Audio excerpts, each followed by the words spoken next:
Bom dia, bom dia, bom dia! Estamos de volta através das ondas do canal Educação em mais uma transmissão de aulas para o curso técnico em finanças. Bom dia, minha gente! Hoje, terça-feira, 15 de agosto do ano, 16 de agosto do ano de 2022. Hoje é aniversário de Teresina, beleza, minha gente? Câmbio. Estamos aqui em mais uma aula de introdução aos sistemas econômicos e financeiros. Estamos falando aqui de estrutura de mercado, né, dos diferentes tipos de encontros entre quem compra e quem vende, entre ofertantes e demandantes, entre compradores e vendedores, e como isso pode influenciar na gestão das empresas, nas estratégias, e é aí que entra o profissional, né, o futuro técnico ou técnica em finanças que esteja trabalhando aí, que consiga se inserir no mercado nessas diferentes áreas. Beleza, minha gente? Tem uma pergunta muito interessante aqui. Pode ampliar o slide todo aí na tela, John, por favor? Deixa eu encostar aqui. Opa, deixa eu dar um bom dia aqui no YouTube para a Erly Louzeiro. Bom dia, Erly. Câmbio. Joaquim Pires, o povo está perguntando aqui. Eu estou falando de monopólio, né? Onde somente uma empresa opera no mercado, atendendo a todo um mercado consumidor. Vamos lá. Em Joaquim Pires perguntaram. Um exemplo seria a entrada das Casas Bahia, a não entrada anteriormente no Piauí, por conta do monopólio dos Claudinos? É a pergunta feita aqui pelo povo de Joaquim Pires. Vamos analisar a questão. Volta aqui para mim, John. Vejam só, a gente está falando aqui de disputa de mercado. Um primeiro ponto. Nesse mercado de varejo, a gente não tem um monopólio, porque a gente tem diferentes empresas operando no varejo, né? O Grupo Claudino, e aí o varejo aí, Grupo Claudino e Casas Bahia disputam o mesmo mercado, né? Você vende roupas, acessórios, moda em geral, eletrodomésticos, né? Bicicletas, vende tudo, né? Móveis e tudo mais. Disputam o mesmo mercado. Só aí já não é monopólio, sacam? Elas não estão no campo dos monopólios. O Grupo Claudino seria capaz de impedir a entrada das Casas Bahia aqui no Piauí? Vejam só, aí a gente precisa dar uma analisada em que ponto, até que ponto isso funcionaria. Vejam só, hoje em dia, e as Casas Bahia operam nacionalmente, e é interessante isso. Vejam só, você vê que as Casas Bahia passaram um tempão anunciando, a gente assistia as propagandas da Casa Bahia aqui, mas não tinha Casas Bahia sendo vendida, ou não tinha um ponto de venda, o PDV das Casas Bahia aqui em Teresina. Mas a gente via. É porque, do ponto de vista de anúncio, para as Casas Bahia, ficava mais barato anunciar nacionalmente, e aí, óbvio, pegava nas filiais da Globo aqui, né? Por exemplo, na TV Clube, então passava na Globo aqui as propagandas da Casa Bahia, apesar de não ter Casas Bahia aqui. É porque ficava mais barato, né, essa propaganda. Aí detalhe, também tem uma questão logística aí. As Casas Bahia têm grandes centros de distribuição de produtos espalhados pelo país. Logisticamente, poderia ser mais interessante. Eu quero comprar da Casas Bahia, eu acionar pela internet e o produto sair de um centro de distribuição chegando até aqui em um determinado prazo e sem maiores custos de você ter uma grande estrutura, de você ter funcionário, de você ter, né, um enorme gasto com aluguel, com energia, com água, com questões trabalhistas e uma série de outras coisas. Logisticamente, né, não sei se seria tão interessante, porque uma outra coisa que precisa entrar na conta e no planejamento da viabilidade das Casas Bahia, aqui é o tamanho do mercado. A gente estava até falando ainda há pouco aqui com o John. É o tamanho do mercado e a renda do consumidor. Né? Se a gente só consegue ter uma maior densidade populacional para receber um grande empreendimento do ponto de vista de investimento, se a gente pega Teresina e junta com a Grande Teresina, as adjacências aqui. Vejam que uma empresa ela operaria aqui olhando não só para o mercado teresinense, mas para quem mora em Altos, quem mora em Demerval Lobão, para quem mora nas adjacências aqui de Teresina, sacam? Aí para Timon, aí a gente vai ter um grande mercado consumidor na Grande Teresina. Poderia ser aí atrativo, né, para um grande investimento de grande porte aqui na nossa cidade. Aí entra também as questões de, além dessa logística, pode ser que se tornaria mais barato esse contato digital. Você compra pela internet e a empresa Casas Bahia despacha para cá. Né? Também tem um outro ponto, é a coisa dos incentivos fiscais que governos podem conceder para grandes investimentos privados. No caso do estado do Piauí, a gente tem uma receita pequena em relação aos gastos. Então, a gente tem pouca margem, o governo do estado tem pouca margem para abrir mão de receita, dando incentivo fiscal, né, para poder atrair um grande grupo empresarial de varejo como esse e poder estar operando, sacam?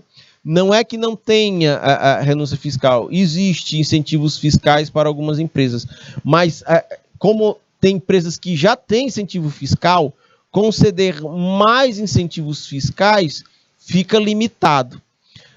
Por exemplo, o estado do Ceará tem uma receita, uma folga na receita maior, e eles podem conceder incentivos fiscais mais robustos, por exemplo, para atrair uma montadora de veículos. O estado do Piauí não tem essa possibilidade. A Bahia, ela atrai pesados investimentos, tem montadora de veículo lá na Bahia, mas é porque eles têm essa folga fiscal e eles podem abrir mão disso. Em contrapartida, esses investimentos geram trabalho e geram renda, sacam? Mas o Piauí não tem essa vantagem. Então, quando a gente junta todos esses elementos, pode ser que tenha mais coisas que impedem as Casas da Bahia de botarem um grande investimento aqui, né, na área de varejo, pode ser que isso ajude a explicar o porquê que demorou tanto e porque quando chega é uma estrutura relativamente pequena. Porque tem Casas Bahias aqui agora, não tem, John e Gardênia? Mas é pequena, não é? Tem várias Casas Bahias, mas numa estrutura pequena, é mais enxuta, logo é mais barato, entendem? Porque o que é que eles fazem? O centro de distribuição distribui esses produtos para essas pequenas Casas Bahias que tem aí, elas fazem a distribuição para os clientes. De repente, para ela, é melhor operar assim do que fazer um grande investimento e ter que fatiar uma parte desse mercado com outras empresas. É um caso curioso, porque deixa eu colocar nessa tua pergunta a Avan. Né? Tem uma empresa chamada Avan que opera no mesmo mercado que Casas Bahia, no mesmo mercado que o Paraíba, do Grupo Claudino. Detalhe, a Avan fez um grande investimento de estrutura aqui em Teresina, mas não sei se vocês já perceberam, viu, John e Gardênia? O estacionamento da Avan anda longe de ter uma ocupação completa.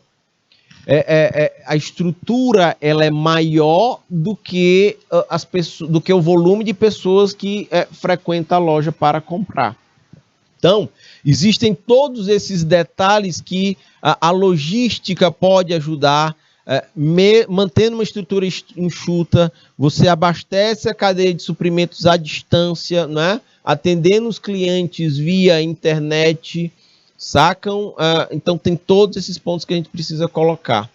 Eu acho que não seria a melhor explicação dizendo que um grupo empresarial pode tentar impedir outro de entrar.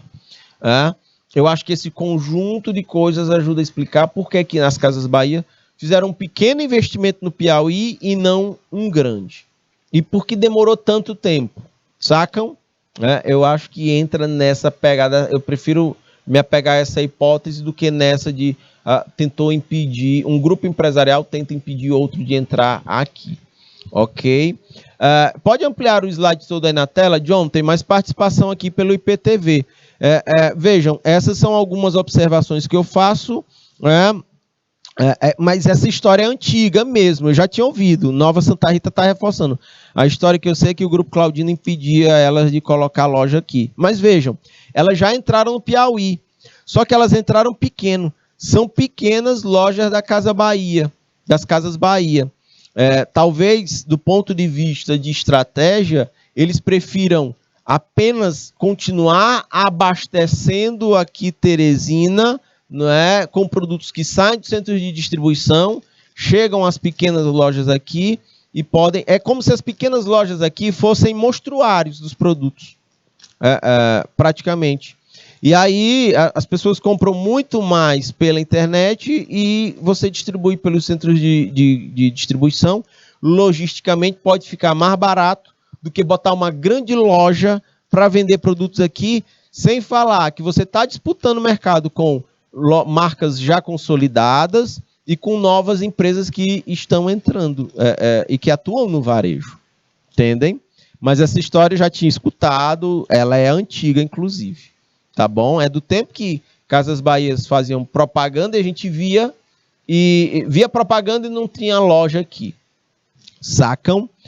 Aí fiquem à vontade para fazer dúvidas, exemplos, observações. Fiquem à vontade para dizer se faz sentido ou não isso que eu estou colocando aqui na aula. É muita coisa junta, tá bom?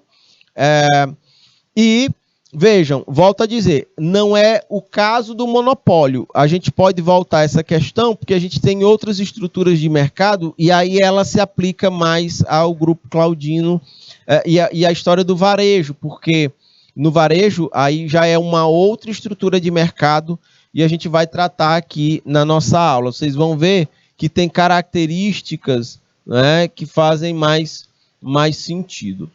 Tem outras características do monopólio que eu quero destacar aqui para vocês. Vejam só, deixa eu botar o amarelão aqui. Deixa eu botar o marca-texto amarelão. A estrutura de custos, isso aqui é interessante demais, minha gente. Vejam só. A estrutura de custos para produzir um bem, ela pode gerar um monopólio natural. Entrar num mercado pode ser muito caro. Eu digo do ponto de vista de investimento, de estrutura, de contratação de pessoas, de aquisição de equipamentos e materiais, de compra de insumos. Quando você coloca tudo isso, investimentos em marketing para fortalecer a marca, quando a gente coloca tudo isso, esses custos de entrada podem gerar um monopólio natural. Tem empresas que não entram em certos mercados porque elas não têm, elas acham que o custo é muito maior do que o retorno, né, a ser feito.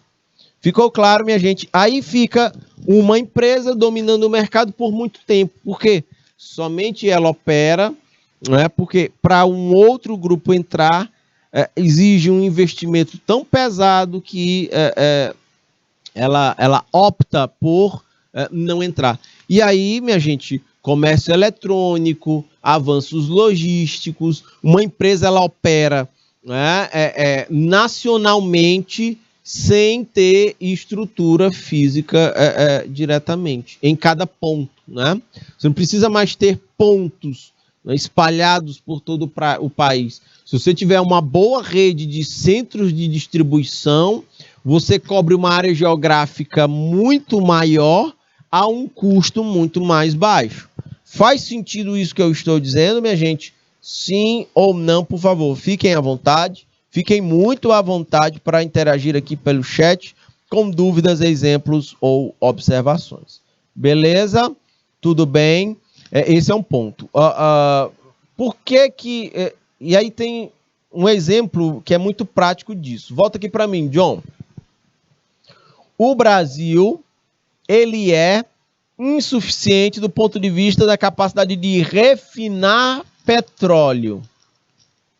Então, toda a estrutura que tem aqui, ela foi feita pela Petrobras.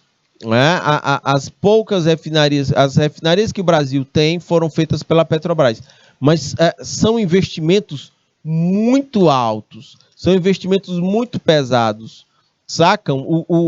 Literalmente, o governo, como maior acionista da Petrobras, injeta grana na Petrobras para que ela tivesse feito esses investimentos, né?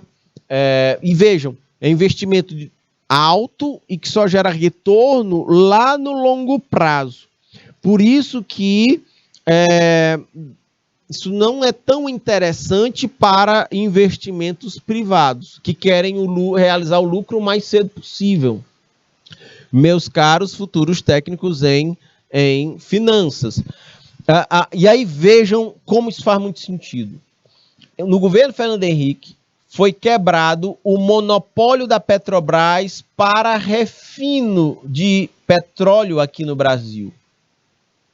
Detalhe, quantos investimentos o Brasil recebeu de investimentos privados, de empresas, vindo aqui para investir em refino de petróleo? Eu digo do zero. Estrutura, máquina, equipamento, pessoal, tecnologia e tudo mais. Quantas empresas estrangeiras vieram para investir aqui também em refinar petróleo no Brasil? Do Fernando Henrique até agora? Nenhuma. Desde Fernando Henrique Cardoso, presidente, ainda na década de 90, desde Fernando Henrique Cardoso que foi quebrado o monopólio da Petrobras. E não vieram empresas para fazer investimento de refino. Vocês sabem o que é que os grandes grupos empresariais fazem? Eles compram as estruturas já montadas. Entendem isso? Porque o investimento do zero é muito alto e o retorno é muito no longo prazo. A eles não interessam isso. Então, os investimentos estrangeiros em refino aqui acontecem quando eles compram estruturas ou refinarias brasileiras que já foram construídas ao longo do tempo. No Brasil, a gente tem 14 refinarias, dessas tem pelo menos 5 em processo, 5 vendidas e 6 em processo de venda. Ou seja, faz muito sentido essa história de que tem certos monopólios que se mantêm porque o investimento inicial é tão alto que é melhor não entrar. Aí uma fica reinando sozinha durante um certo tempo. O que está acontecendo no refino no Brasil é que grupos estrangeiros estão aproveitando e comprando refinarias que já foram montadas aqui no Brasil já há muito tempo. Tem participação aqui no chat? Pode ampliar o slide todo aqui na tela, John, para eu encostar aqui e poder dar uma lida. É o Kiko. Câmbio. É vantajoso o monopólio para uma certa venda. Se só ela tem. É vantajoso o monopólio para uma certa venda se só tem ela. Exemplo, se só tem um posto de gasolina em uma cidade pequena, com um preço alto, as pessoas vão ser obrigadas a pagar esse valor exorbitante. Exatamente. Quando você tem num monopólio, pode ser isso. Se numa cidade só tem um posto de combustível, a gente vai ter aí nesse posto de combustível um monopólio. Somente ele vende, você fica refém, você não tem uma alternativa, você fica obrigado a abastecer naquele posto. Aí, o que é que acontece? Se esse posto aumenta o preço dos combustíveis, ele não perde cliente. Ele vai ter a margem de lucro aumentada porque as pessoas vão ter que continuar comprando combustível nele. Ok? Câmbio, minha gente.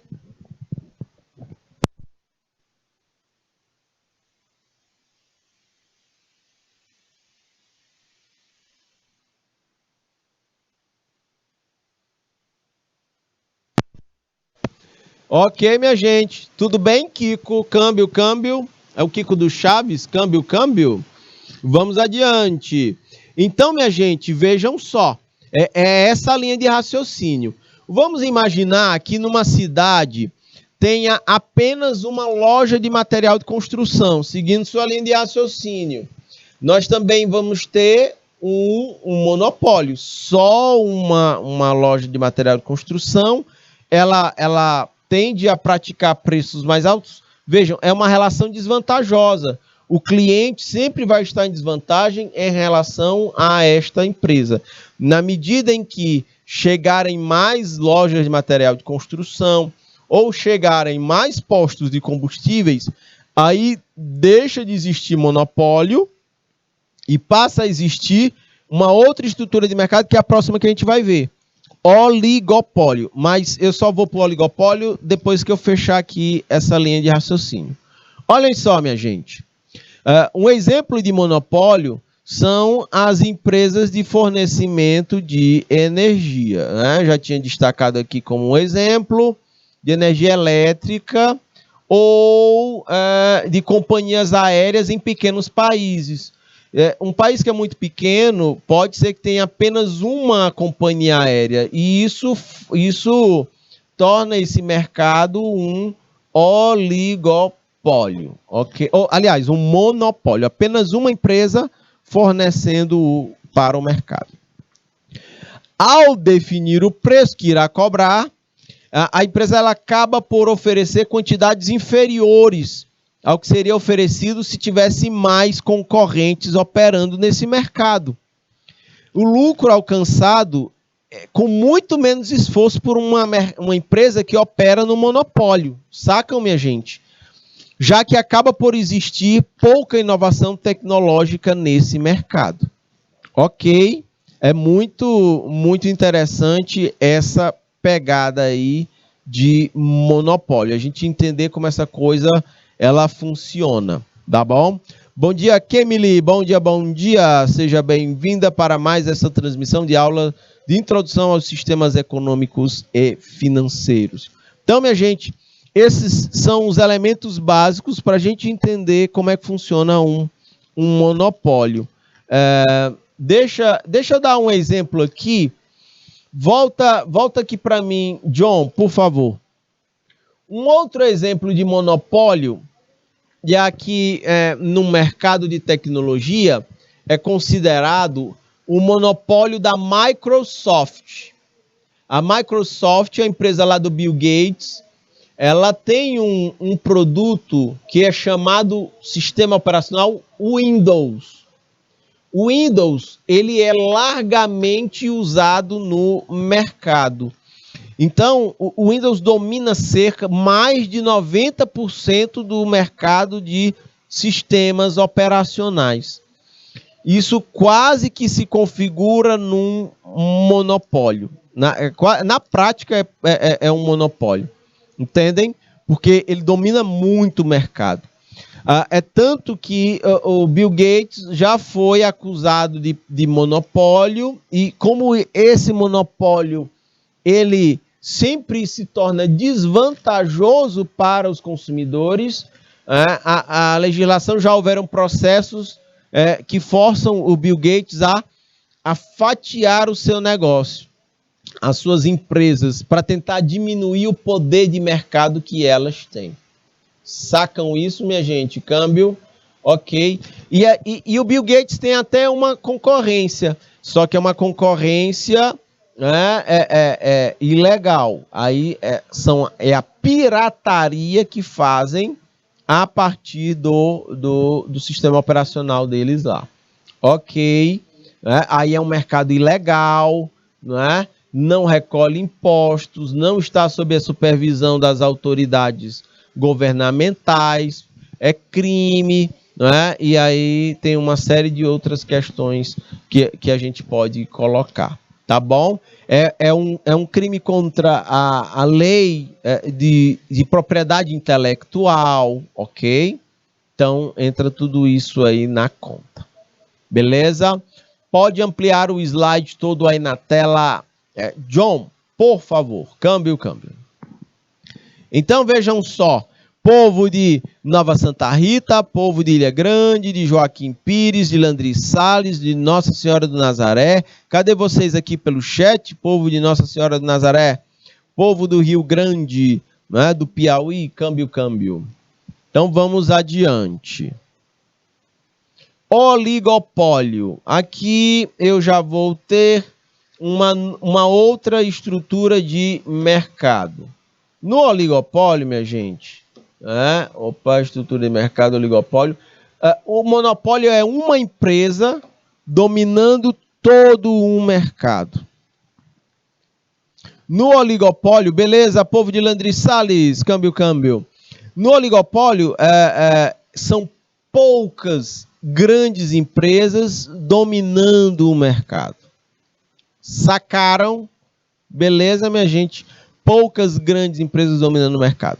Segundo o Souza, no oligopólio, um grande número de empresas, de compradores e um pequeno número de vendedores. No caso aí, as empresas. Você tem um grande mercado comprador, mas poucas empresas vendendo produtos ou serviços no mercado. Geralmente, poucas empresas dominam a maior parte do mercado, de forma que as ações de uma empresa elas afetam a outra, ok? Aqui num oligopólio. Ela, inclusive, essa estrutura de mercado é uma das mais visíveis, é a que mais predomina no mundo, é a que mais existe, é isso aqui. Querem um exemplo disso? Deixa eu escrever aqui de vermelhinho a OPEP. OPEP é a associação, é a Organização dos Países Produtores de Petróleo. É um oligopólio. Eu tenho poucos países grandes produtores de petróleo e esse povo regula a oferta de petróleo. Se eles quiserem aumentar a produção de barris de petróleo, o preço do barril reduz. O que é que eles fazem na maioria das vezes? Eles reduzem a produção de barris de petróleo, como a demanda é sempre grande, porque o petróleo é a matriz energética mundial. O que é que acontece com o preço do barril? Sobe. Quando eu tenho mais gente comprando do que vendendo, do que quantidade sendo vendidas, o preço sobe. E aí os países produtores de petróleo acabam elevando suas margens de lucro, de ganhos. Lá na OPEP, por exemplo, eles vendem produtos similares, ou seja, combustível, ok? Barris de petróleo, tá aqui, ó, produtos similares. Você tem uma diferença de marca, mas no produto em si não existem grandes diferenças. E aqui no oligopólio, como no monopólio, também tem a má distribuição da informação. Existe assimetria de informação, ok? Ou seja, quem vende tem um volume de informações, né, mais apurado do que quem compra. E nessa relação de consumo, quem compra acaba ficando em desvantagem. Querem um exemplo? Aqui em Teresina, postos de combustível a gente chama de oligopólio. Você vê muito posto de gasolina aqui, ok. Mas tem gente que é dono de 20 postos de combustível. Sacam?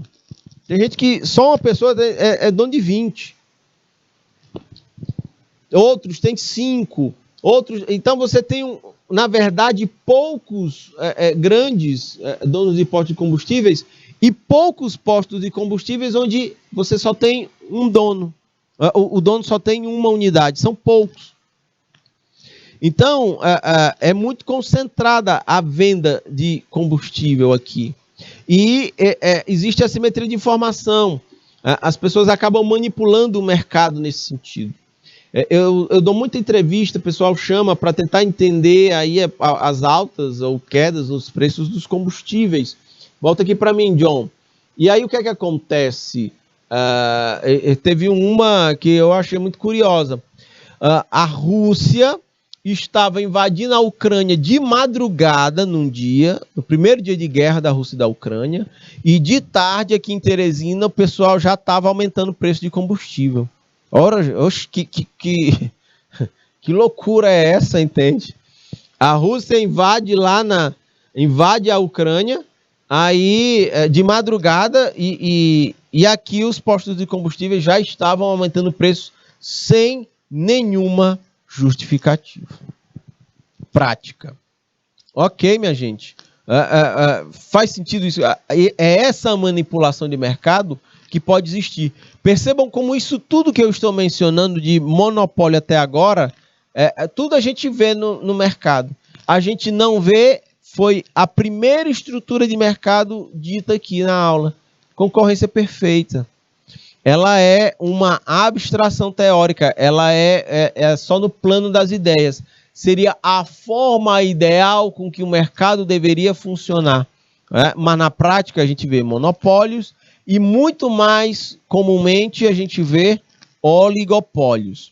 Okay? Poucas grandes empresas dominando todo um mercado consumidor. Ok?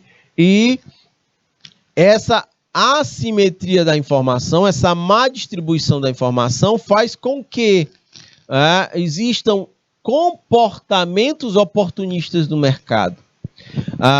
Quem vende pode vender produtos por um valor mais alto do que o produto realmente vale, mas como nós consumidores não temos todas as informações, a gente acaba consumindo. Ok? Pode ampliar o slide todo aí na tela, John, por favor. Continuando a tratar aqui de oligopólio. E o oligopólio também tem barreiras à entrada de novos players, de novas empresas, de novos jogadores. Ok? É um mercado já dominado por uns poucos e assim tende a se manter. Fica mais visível quando eu dou exemplos. Então vejam. Quer outro exemplo de oligopólio, além da OPEP? A OPEP, eles dominam, minha gente, se a gente for pensar em mundo, eles dominam cerca de 70% do total de barris de petróleo produzidos no mundo. É muito poder de mercado.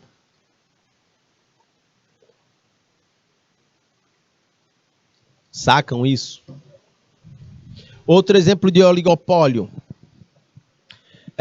Marca de cimento. Marca de cimento. A gente tem dois tipos, né? Quer dizer, vejam, a gente tem o cimento Puti e a gente tem o Nassau. Estão surgindo outros. Poucos, nós tem umas marcas novas. O detalhe é que essas marcas novas, elas não têm, e aí, de acordo com os pedreiros que fazem as obras, não têm a mesma qualidade, e são vendidas a um preço levemente mais baixo, mas vejam, o cimento não tem diferença, é um produto similar um ao outro. O que é que muda? A embalagem, ali o pacote do cimento. Entendem? Sacam? São poucas grandes empresas que dominam o mercado. A indústria automobilística. A indústria automobilística é um outro exemplo de oligopólio. São poucas grandes marcas que dominam todo um mercado. Deixa eu continuar aqui no oligopólio. Vejam só, tem mais características interessantes para que eu mostre aqui para vocês. Uma particularidade do oligopólio é que ele pode existir num cenário ainda competitivo. Pode ser que algumas empresas no oligopólio possam competir, mas também cooperação. Essas empresas elas podem competir, mas também pode haver um ambiente de cooperação entre empresas que deveriam ser rivais. Sacam? E aí entra a sacada do oligopólio, minha gente. O oligopólio, eles tendem a combinar preços. Volta aqui para mim, John. Aí eu tenho a formação de um negócio chamado de cartel. Quando as poucas empresas que dominam o mercado combinam preços lá em cima, mais altos, e eles não disputam o mercado no preço. Quem é que bota o preço mais baixo para atrair cliente? Não é isso. Eles vão disputar mercado em outras arenas. É no marketing, é na capacidade, no atendimento aos clientes. Eles vão atender de outras formas. Eles não disputam preços, porque os preços estão lá altos e ninguém faz nada. Eu não vou baixar meu preço, porque senão o John pode baixar o preço dele, e aí eu tenho que baixar o meu de novo, e os clientes ficam esperando para ver quem é que vende mais barato, para poder comprar, e reduz a margem de lucro total do setor. Então o que é que eles fazem? Não disputam clientes com base em preços, promoções ou desconto. Isso não entra na conta. É outra arena de disputa, né? É contratação de pessoal, né, qualificado, e reconhecido no mercado, através de, quem sabe, redução de custo, no marketing, são nessas outras arenas de disputa aí, ok? Nesse contexto, o consumidor perde, porque e o oligopólio ganha, porque aí o oligopólio aumenta a margem de lucro, o cliente acaba tendo que pagar mais caro. Independente, mesmo tendo marcas similares, para onde eu me virar, eu vou encontrar preços muito parecidos. Ok, minha gente, tudo bem? Exemplo de monopólio, banco. O sistema bancário no Brasil ele é concentrado em 5 grandes bancos. E é tão fato isso que, independente do ciclo da economia brasileira, de alto ou de baixo, os bancos sempre estão batendo recorde de faturamento. Sempre. É um setor que não tem crise, por exemplo. E todo mundo precisa de ter uma conta bancária. Sacam? Então, assim, é muito desigual essa relação. Nos Estados Unidos há uma competitividade maior, porque existem muitos bancos locais, existem muitos bancos regionais, e existem muitos. Aqui no Brasil a coisa ela é mais fechada, ok? Pode ampliar o slide todo aí na tela, John. Câmbio. Então vejam, um exemplo, a indústria farmacêutica, você tem aqui duas grandes empresas, a Novartis e a Eurofarma, por exemplo, né? Se a gente for pensar na Covid-19, a gente vai ver um oligopólio na produção de vacinas. Você vai ter a vacina da Pfizer, você vai ter a vacina da AstraZeneca, você vai ter a vacina da Johnson, tem a Coronavac, que foi produzida aqui no Butantan. Tem mais vacina? Não estou lembrado se tem outras. Mas vejam, são poucas grandes, que estão dominando todo o mercado de vacinas. Quem precisa de vacina para o coronavírus tem essas alternativas aí, ok? Então, elas são poucas que atendem a todo o mercado. Olha aqui o Kiko, tem pessoas que compram produtos baratos, mas não são de boa qualidade.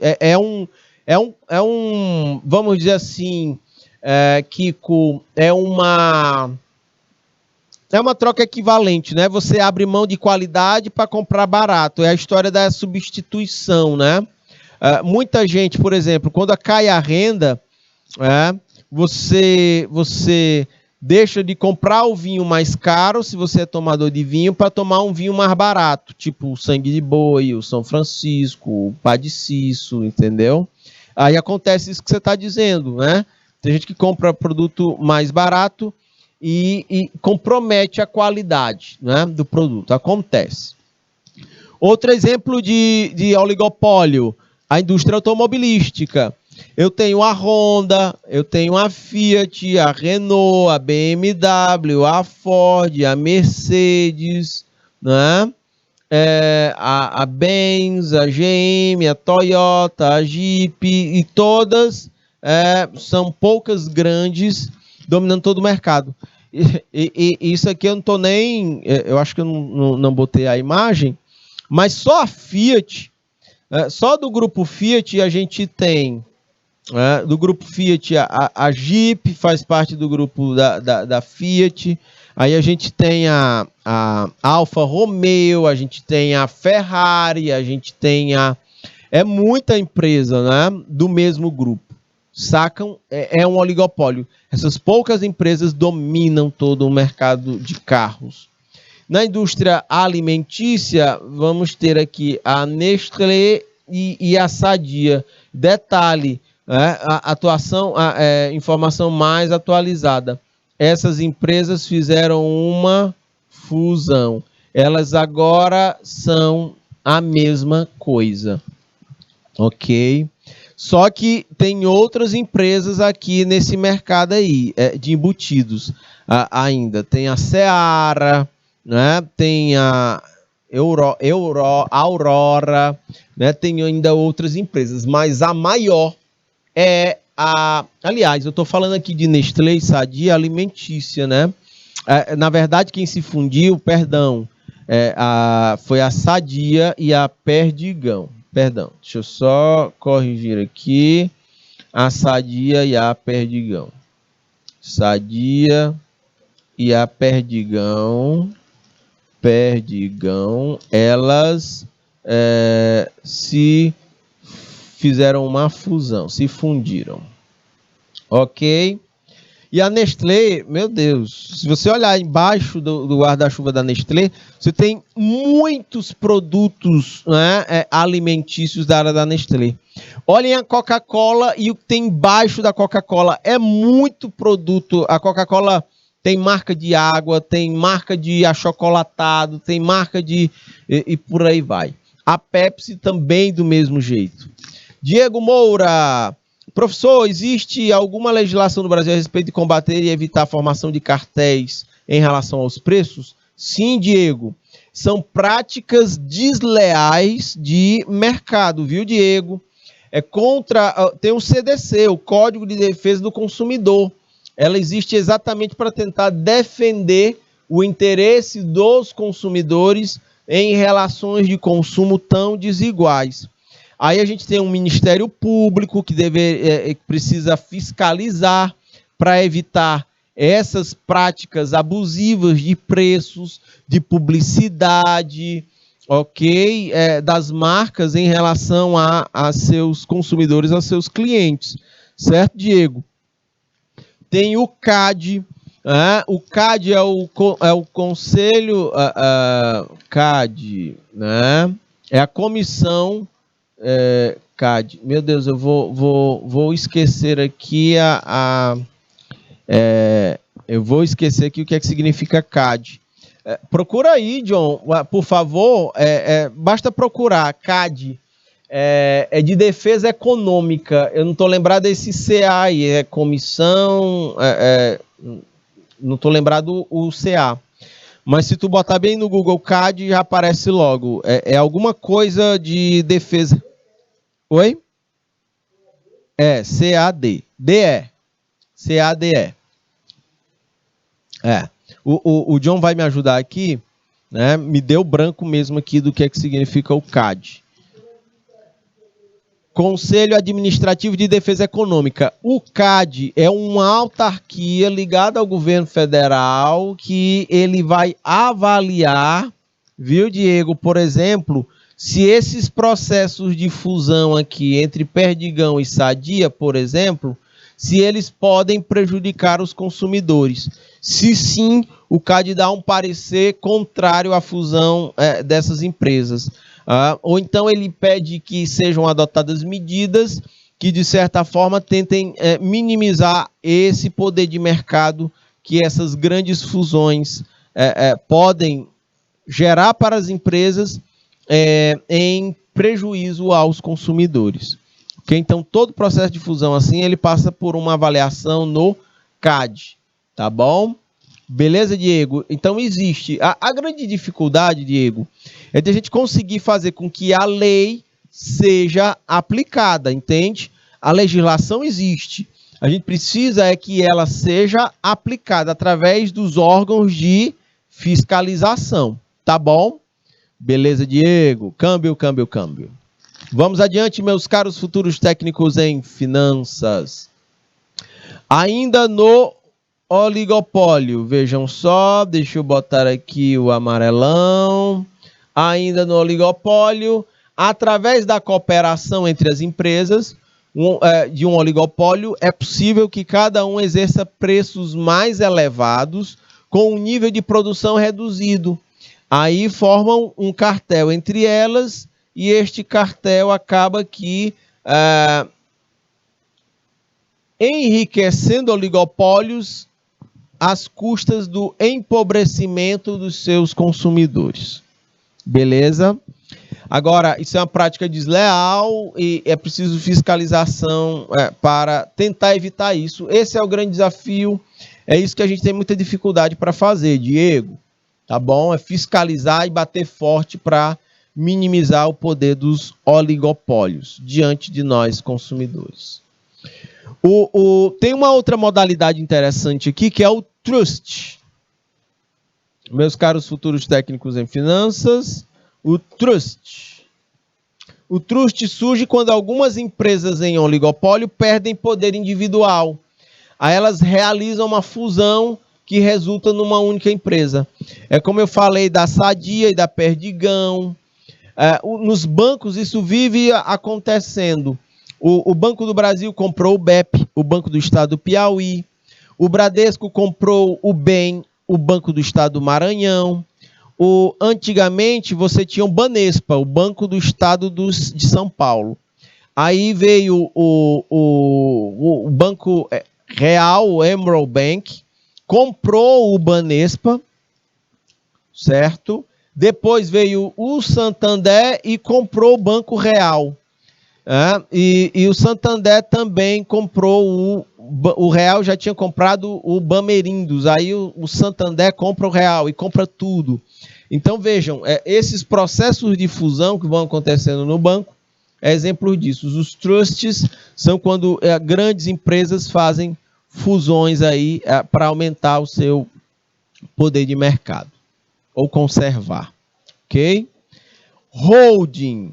A holding, esse termo aqui, meus caros futuros técnicos em finanças, é importante vocês conhecerem isso porque vocês vão ler muitos artigos, livros que vão ter esses termos aqui nas finanças. A holding é caracterizada aqui como uma empresa maior que controla outras empresas menores e que oferecem o mesmo produto no mercado com o objetivo de ser um grande grupo empresarial, tá bom? A holding é uma controladora que controla várias outras. A Coca-Cola é uma holding, a Pepsi é uma holding, aquela empresa Procter & Gamble, a P&G, ela também é uma holding, ela tem várias marcas abaixo dela, ela controla várias outras marcas e elas focam principalmente em produtos de higiene, limpeza e por aí vai. Ok, minha gente, câmbio, vamos adiante. Aqui tem uma outra estrutura de mercado muito interessante. Nessa aqui é muito fácil vocês conseguirem se inserir no mercado de trabalho. No monopólio é mais limitado o acesso, Num oligopólio grande também é um acesso mais limitado, minha gente, mas vocês podem, como futuros técnicos em finanças, conseguirem se inserir em empresas que estejam na concorrência monopolista. Se você olhar para o termo, inclusive, é curioso, né? Como assim, Bial? Concorrência e monopolista? Né? Como é que isso funciona? Vejam só. Na concorrência monopolista existe um número razoavelmente grande de empresas que produzindo o mesmo bem, o mesmo produto, ok? Mas cada produtor não é individualmente importante na concorrência monopolista. Você tem um grande número de empresas, existe um grande número de empresas, de fato. No monopólio é só uma, no oligopólio são poucas dominando, aqui você tem um número razoavelmente grande de empresas produzindo o mesmo produto. O detalhe é que cada uma, ela negocia produtos similares, produtos concorrentes, substitutos. Os produtos podem até ser similares, porém cada empresa precisa mostrar ao público o que é que ela faz diferente dos demais. Elas vão buscar se diferenciar no mercado. Professor, ainda não está claro, não consigo perceber que empresa poderia estar na concorrência monopolística.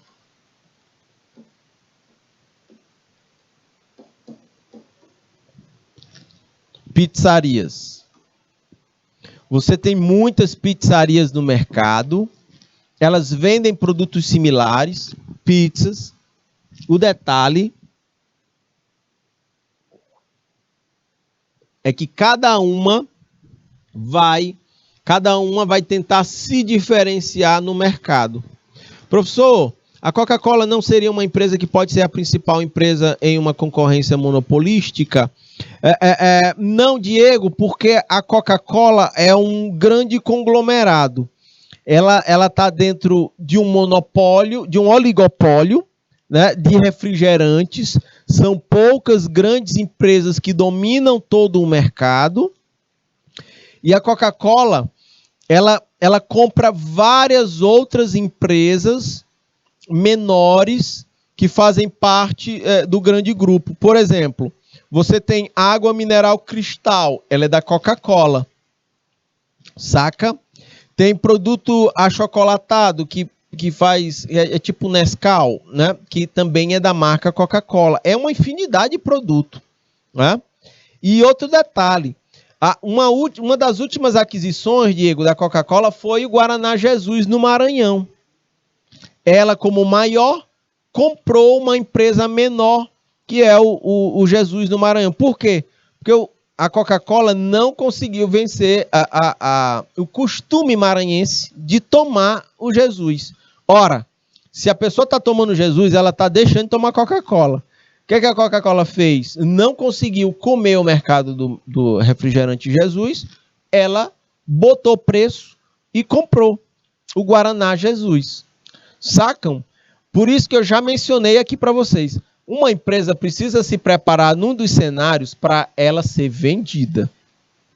De repente você empreende numa atividade e aquela atividade chama a atenção do mercado, pode ter um grande comprador que se interesse em comprar a sua estrutura e de repente você vende. Aí pode ser que o empreendedor lá do Guaraná Jesus tenha se aposentado já. Com o dinheiro que ele vendeu para a Coca-Cola, ele pode ter financiado a aposentadoria dele. Ou com a grana ele pode fazer um investimento e comprar uma outra coisa, investir em outra atividade. Entende? É assim que a banda tem tocado. Veja só. Então, e a Coca-Cola, Diego, ela entra na classificação de holding, né? Ela é uma empresa maior que controla várias outras empresas menores. Beleza?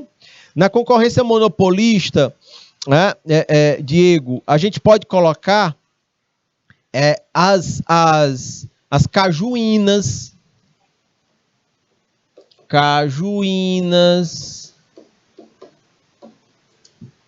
Porque a Coca-Cola ela opera globalmente, saca? É muito grande. As cajuínas. Vá no mercadinho. Produtos de higiene e limpeza. Produtos de higiene e limpeza. Ficou muito ruim isso aqui. Só um minuto. Produtos de... Só um minuto. Higiene e limpeza. Vá na seção de higiene e limpeza. Você vai ver um monte de produtos similares, mas cada um tem a sua marca. Vá na gôndola de sabonete. Você vai ver lá um monte de sabonete. Você tem muitas marcas de sabonetes, né? São muitas empresas que produzem sabonetes, mas cada sabonete tem o monopólio da sua marca. O Febo, né? O Dove. Aí tem o sabonete Senador, tem o sabonete... sabonete Senador é das antigas, né? Vá lá e você vai ver. Sacam? Aí é produto de concorrência monopolista. Tem muitas empresas, mas cada uma tem um monopólio da sua marca. Tá bom? Beleza? Se a gente for olhar, se tiver marcas de refrigerante de pequeno porte, Diego, aí a gente pode dizer que é concorrência monopolista.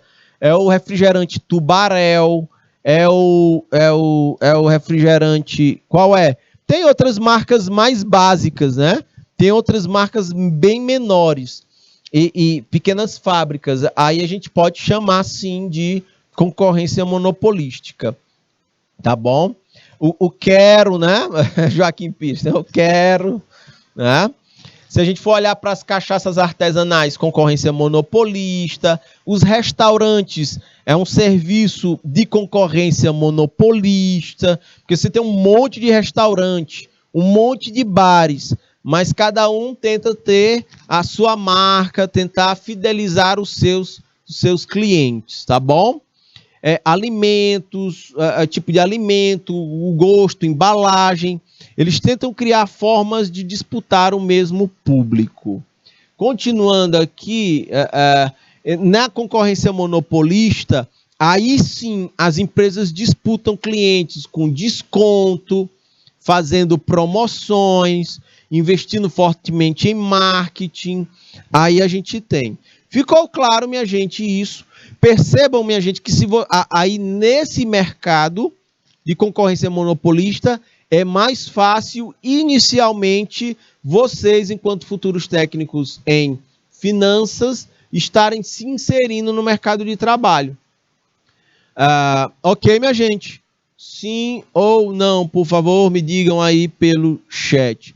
Podem dizer outras marcas ou outros produtos que vocês vejam que seja de concorrência monopolista. Essa, para onde a gente virar, a gente vai encontrar exemplos. Tá bom?